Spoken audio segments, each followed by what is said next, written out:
مصاحبة الرجال ذوي الوفاء نعيم الخلد في دار الفناء. Al-Habib Abu Bakar bin Muhammad Assegaf, beliau itu lahir di kota Besuki. Kota Besuki ini dekat dengan kota Situbondo di Jawa Timur.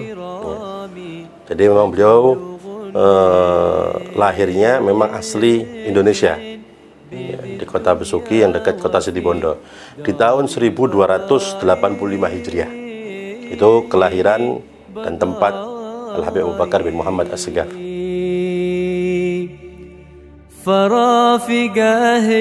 Dari segi pendidikan, beliau itu yang pertama mulai kecil sudah ditinggal wafat oleh ayahnya. Jadi ayahnya itu wafat ketika beliau kurang lebih berusia 2 tahun, sehingga dididik oleh ibunya. Dan pertama kali beliau menimba ilmu, mendapatkan pendidikan tentunya dari ibunya sendiri dan ulama-ulama Jawa yang ada di kota Besuki ketika itu. Bahkan disebutkan beliau itu menghatamkan Al-Quran di usia 7 tahun. Kemudian nenek beliau, itu ibu dari abah beliau, meminta beliau untuk melanjutkan pelajarannya di negeri Hadramut. Sehingga di usia ke-8 kurang lebih beliau berangkat ke Hadramut, tepatnya di kota Siwun, ya, atas permintaan nenek beliau tadi itu, ditemani oleh Syekh Muhammad Bazmul. Berangkat ke negeri Hadramut, tempatnya di kota Siwun, untuk belajar ilmu agama, memperdalami syariat-syariat Nabi Muhammad SAW. Sehingga ketika beliau di negeri Hadramut, beliau pun mengatakan dalam kalam beliau, majmu' kalam beliau, setiap saya masuk satu kota di Hadramut atau desa, saya menimba ilmu dari ulama-ulama yang ada di sana. Tidak satu kota, satu desa, kecuali saya masuk ke dalamnya dan saya menimba ilmu dari orang-orang yang soleh di sana dan ulamanya.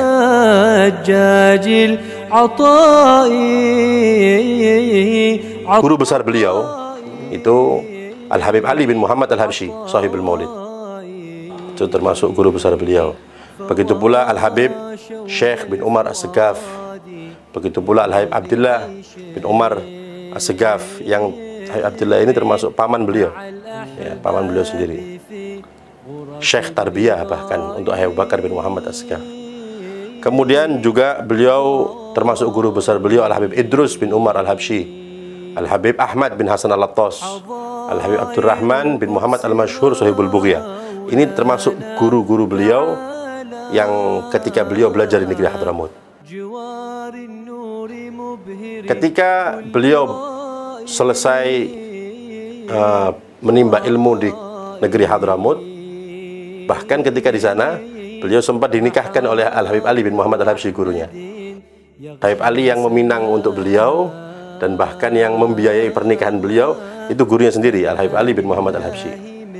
Di dalam majmu' kalam beliau mengatakan, Habib Bakar, ketika saya minta izin untuk pulang, ya, fid dhahir Al-Habib Ali tidak mengizinkan saya, tapi fil batin beliau mengizinkan saya. Bahkan beliau mungkin sempat berguru Habib Ali Habsyi kepada beliau, kalau ente kepingin zuat lagi, anak kawinkan, ya, mau menikahkan lagi Habib Ali, Habib Bakar bin Muhammad Assegaf. Ini termasuk bagaimana cinta guru beliau dengan Al-Habib Abu Bakar bin Muhammad Assegaf. Nah, beliau ketika menimba ilmu di Hadramut dan pulang ke Indonesia, itu kurang lebih usia beliau 17 tahun. Nah, ketika pulang, beliau itu bersama-sama Al-Habib Alwi bin Segaf Assegaf Pasuruan, yang dimakamkan di Kebun Agung Pasuruan. Jadi ketika datang, beliau bersama Al-Habib Alwi bin Segaf Assegaf.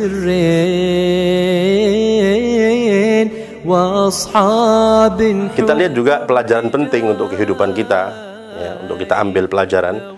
Ketika beliau itu pulang dari negeri Hadramut dan tepatnya di Siwun, dan ketika itu Siwun tempatnya para ulama terkenal di zaman itu, Habib Bakar ketika pulang ke Indonesia, beliau tetap belajar ilmu agama. Ya, padahal kita sudah tahu beliau belajar di negeri Hadramut itu dengan ulama-ulama besar. Siapa tidak kenal Sohibul Bughiyah? Siapa tidak kenal Habib Ali bin Muhammad Al-Habsyi?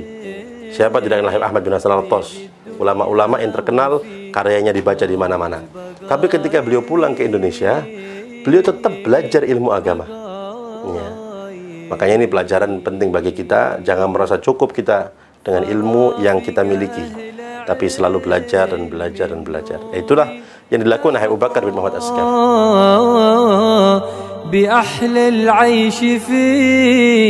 Daripada guru-guru beliau di Indonesia, Al-Habib Muhammad bin Idrus Al-Habsyi, termasuk guru beliau di Indonesia.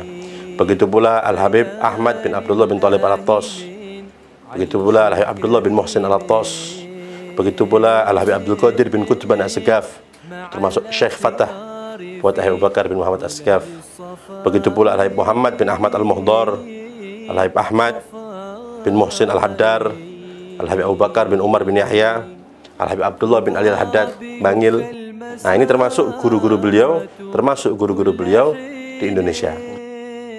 Jadi penting sekali kita menjadi orang yang selalu belajar dan belajar dan belajar. Itu dari studi Al-Habib Abu Bakar bin Muhammad As-Sakaf. Nah, tentunya setelah beliau memiliki ilmu-ilmu dengan menimba ilmu dari ulama-ulama di zamannya, barulah beliau itu berdakwah di jalan Allah Subhanahu wa taala. Dan itu pun atas perintah gurunya, Ali bin Muhammad Al-Habsyi. Beliau pun ketika di Hadramut saja sudah pernah memerintahkan Abu Bakar untuk berdakwah di daerah Siwun ketika itu. Itu waktu beliau di sana. Nah, ketika termasuk wasiat Habib Ali Habsyi pesan kepada beliau Abu Bakar untuk selalu berdakwah di jalan Allah Subhanahu wa taala. Nah, itulah kemudian dilakukan oleh beliau. Setelah menimba ilmu dari ulama yang banyak, beliau berdakwah dari satu kota ke kota yang lain, dari satu desa ke desa yang lain. Ini dakwah Al-Habib Abu Bakar bin Muhammad As-Sakaf. Bahkan beliau pernah mengatakan, saya keliling untuk berdakwah dari desa ke desa, dari kota ke kota yang lain, itu kurang lebih 30 tahun. Bahkan beliau pernah mengatakan, sampai Papua pun saya sampai ke sana. Dan ketika itu perjalanan 1 bulan menggunakan kapal. Itu yang beliau sampaikan. Jadi itulah dakwah ya daripada Al-Habib Abu Bakar bin Muhammad As-Sakaf. Dan juga itulah kayak para salafun saleh. Jadi dakwah itu dari ke kota yang beliau mengatakan di situ setiap masuk kota, masuk desa, beliau memotivasi orang daerah situ untuk menghidupkan majelis-majelis ilmu, untuk menghadiri pengajian-pengajian. Begitu pula yang beliau tekankan, selain ilmu agama, dasar-dasar syariat, beliau juga menekankan untuk mengetahui sejarah Rasulullah SAW dan para pewaris Nabi SAW, para salafun saleh radhiyallahu ta'ala anhum. Itu yang beliau tekankan kepada mereka yang tempatnya beliau datangi atau beliau berdakwah di sana. Gaya dakwah beliau yang saya fahami dari kalam beliau dan sejarah beliau, beliau selalu mengutamakan rahmat dengan pendekatan kasih sayang, dengan lemah lembut, dan itu tidak asing, dan itulah dakwah Nabi kita Muhammad Sallallahu Alaihi Wasallam. Sehingga termasuk daripada ucapan beliau, beliau pernah mengatakan, la adzkur anni da'autu ala ahadin, bal man alimtu annahu asa'a ilayya ad'ulahu.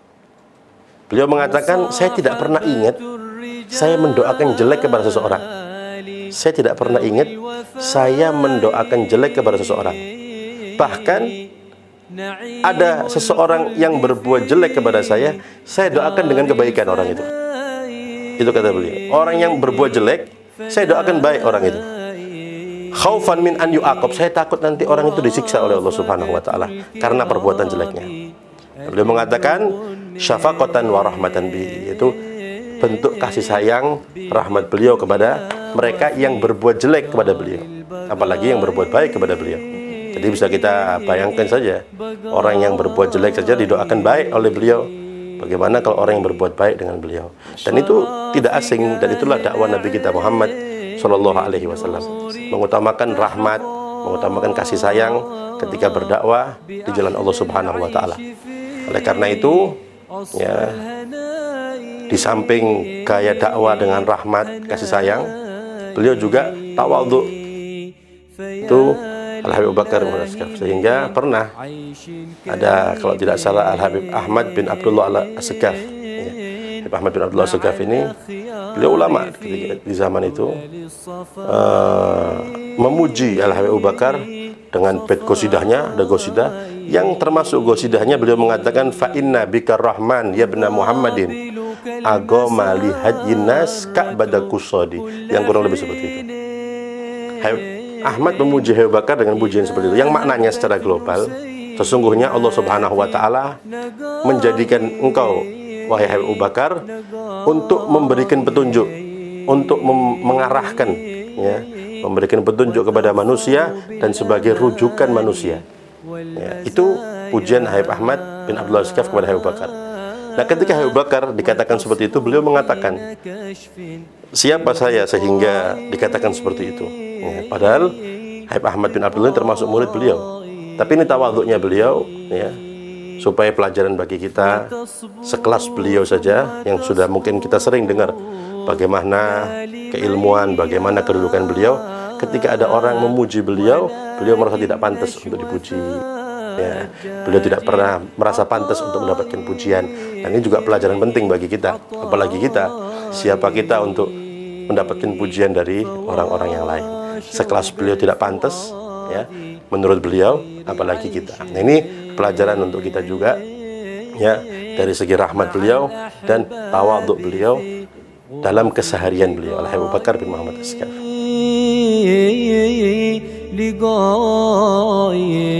Yang pertama, Habib Bakar itu senang sekali dengan Al-Imam Ghazali dan kitab-kitabnya, khususnya kitab Ihya Ulumuddin. Bahkan Sayyidul Walid Al-Habib Husain bin Abdullah As-Segaf, beliau pernah menjelaskan, yang menyebarkan, ya, Ihya di Indonesia ini adalah Al-Habib Abu Bakar bin Muhammad As-Segaf. Sehingga makanya beliau banyak membuka majelis-majelis Ihya di beberapa kota, ya, di Bangil contohnya, di Surabaya, dan di beberapa tempat. Jadi yang membuka majelis-majelis Ihya itu, yang menyebarkan, yang mengenalkan, itu Al-Habib Abu Bakar bin Muhammad As-Segaf. Karena memang beliau senang sekali dengan kitab Ihya Ulumuddin dan juga Al-Imam Al-Ghazali. Beliau pernah mengatakan dalam majmu' kalamnya tentang kitab Ihya Ulumuddin, bahwasanya kitab Ihya Ulumuddin ini adalah Dustur Sada Al-Alawiyin, adalah kitab pegangan, pedoman Sadah Alawiyin. Itu kitab Ihya Ulumuddin dari zaman Sayyidina Idrus Al-Akbar sampai zaman kita, kata beliau. Bahkan beliau juga menyebutkan kemuliaan, kekhususan, keistimewaan Ihya Ulumuddin. Beliau mengatakan, sirrul Ihya, rahasia kitab Ihya, inna qira'atahu tajdubul qulub ilal khair. Yang kurang lebih seperti itu. Rahasia kitab Ihya itu, membaca kitab Ihya Ulumuddin, itu bisa menarik hati untuk melakukan kebaikan. Bacanya ini, dengan membaca, itu kita bisa terdorong untuk melakukan kebaikan. Itu Habib Bakar mengatakan seperti itu. Bahkan di dalam ucapan beliau yang lain, beliau mengatakan, wa min khasiyati qiraatil ihya annahu amanun li ahli balad. Termasuk kekhususan membaca kitab Ihya Ulumuddin, itu bisa memberikan keamanan untuk suatu negeri, suatu kota. Wa hadza mujarrabun wa musyahad, kata beliau. Dan itu sudah mujarrab dan itu sudah disaksikan. Itu kata Al-Habib Abu Bakar bin Muhammad As-Segaf. Makanya beliau senang sekali membaca kitab Ihya Ulumuddin, dan di rumahnya setiap hari beliau itu membaca. Dan setiap tahun menghatamkan. Sampai sekarang diteruskan itu. Makanya di hall itu, sebelum hall satu hari, itu ada hataman kitab Ihya Ulumuddin. Itu bukan yang baru, tapi mulai zaman Habib Bakar. Sehingga pernah As-Sayyid Abdurrahman, kalau tidak salah, Abdurrahman bin Segaf, beliau pernah bertanya langsung kepada Habib Bakar, Habib, antum ini berapa kali menghatamkan kitab Ihya Ulumuddin? Beliau menjawab, lebih dari 40 kali di rumah ini, di rumah beliau. Itu kata Habib Bakar. Jadi di zaman beliau sendiri menghatamkan kitab Ihya itu lebih dari 40 kali. Dan setiap menghatamkan beliau membuat jamuan. Dan sampai sekarang diteruskan, dan acara hataman Ihya kalau sekarang ini, ya, selalu satu hari sebelum haul. Kalau haul itu tanggal 17 Dzulhijjah, tanggal 16-nya itu hataman kitab Ihya Ulumuddin. Terus setiap tahun seperti itu.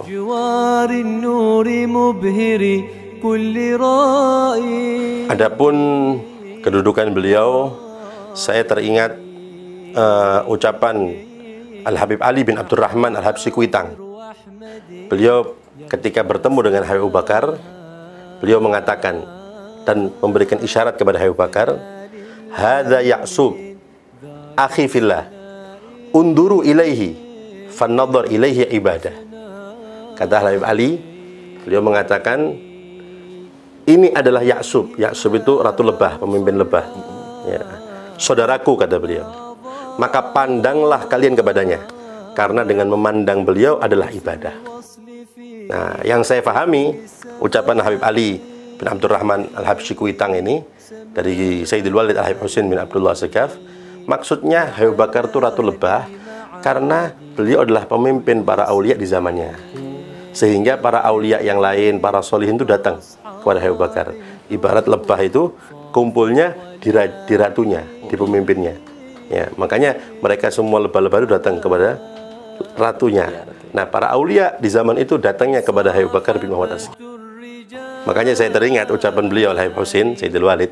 Beliau mengatakan, saya ini bersyukur ditakdirkan menjadi orang Gresik, karena dengan saya tinggal di Gresik, saya bisa ketemu dengan para aulia, para solihin.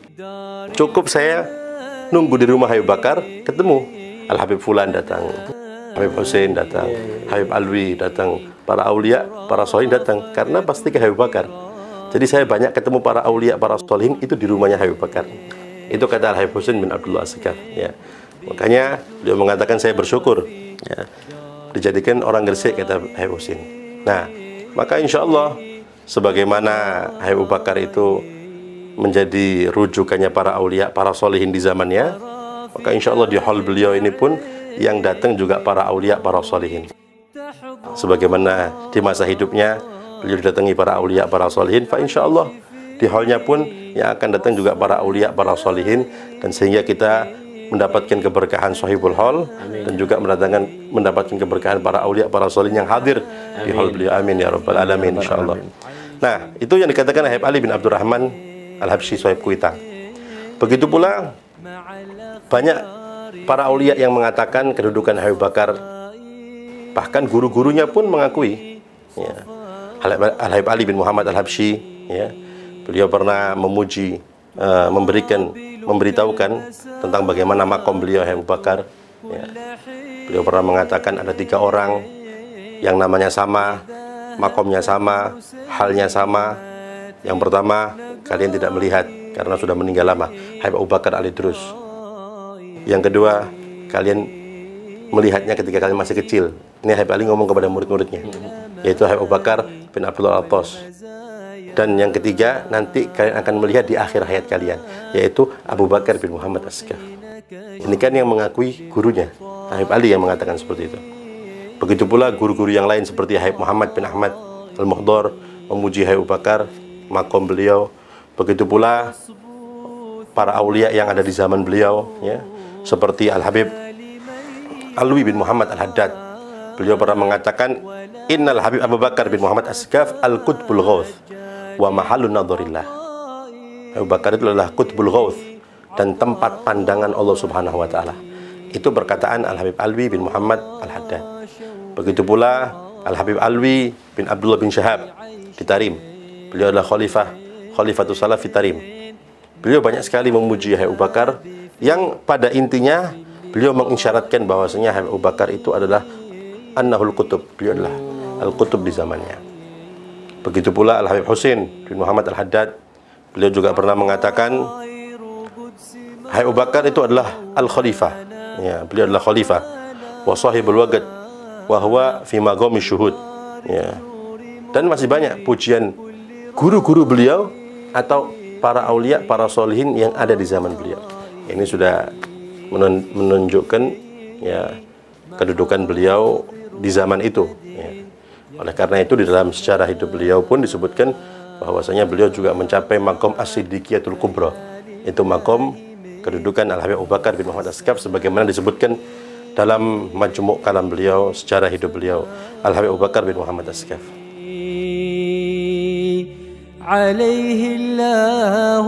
Ya, banyak sebenarnya amal-amal dari beliau Abu Bakar bin Muhammad As-Segaf, tapi yang sering beliau sampaikan ya di beberapa majelis beliau, yang pertama adalah sholawat Qomariyah atau sholawat Qomarul Wujud ya, yang cara membacanya seperti ini. Bismillahirrahmanirrahim. Alhamdulillahirabbil alamin. Innallaha wa malaikatahu yusholluna 'alan nabi. Ya ayyuhalladzina amanu shallu 'alaihi wa sallimu taslima. Allahumma shalli 'ala sayyidina Muhammadin qamaril wujud fi hadzal yawm wa fi kulli yawm wa fi yaumil mau'ud sirran wa jahran fid dunya wal ukhra wa 'ala alihi wa sahbihi wa sallim. Itu dibaca 10 kali setelah sholat subuh. Nah, sholat subuh wirid, kemudian baca itu 10 kali. Ada juga sholawat Abu Bakar yang sering juga beliau ijazahkan. Bismillahirrahmanirrahim. Allahumma sholli ala sayyidina Muhammadin qamaril wujud alladzi badara fid dunya wal ukhra wa ala alihi wa sahbihi wa sallim. Itu dibaca 3 kali. Begitu pula beliau juga mengijazahkan setiap selesai sholat membaca Al-Fatihah 1 nafas. Begitu pula membaca Alam Nashrah 3 kali setelah selesai sholat. Ini yang sering beliau ijazahkan kepada murid-murid beliau, santri-santri beliau, dan masih banyak sebenarnya ijazah-ijazah amalan-amalan beliau Al-Habib Abu Bakar bin Muhammad As-Segaf.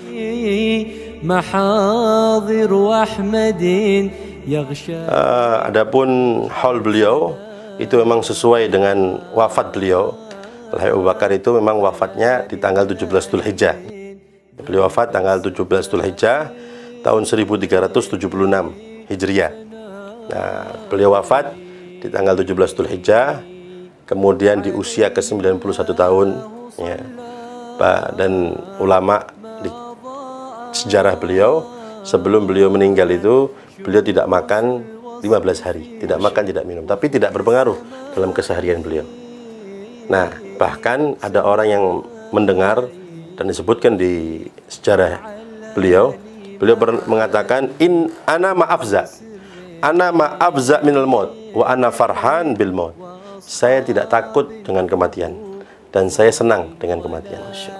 Itu kata Abu Bakar. Maka halnya pun itu pasti ya diadakan tanggal 17 Dzulhijjah, kecuali kalau memang pas hari Jumat maka dijadikan 18 Dzulhijjah. Nah, tahun ini 17 Dzulhijjah, dan di tanggal 16 Dzulhijjahnya itu khataman kitab Ihya Ulumuddin. Bertepatan berarti tanggal 5 dan 6 Juli di hari Rabu dan Kamis insyaallah tahun ini.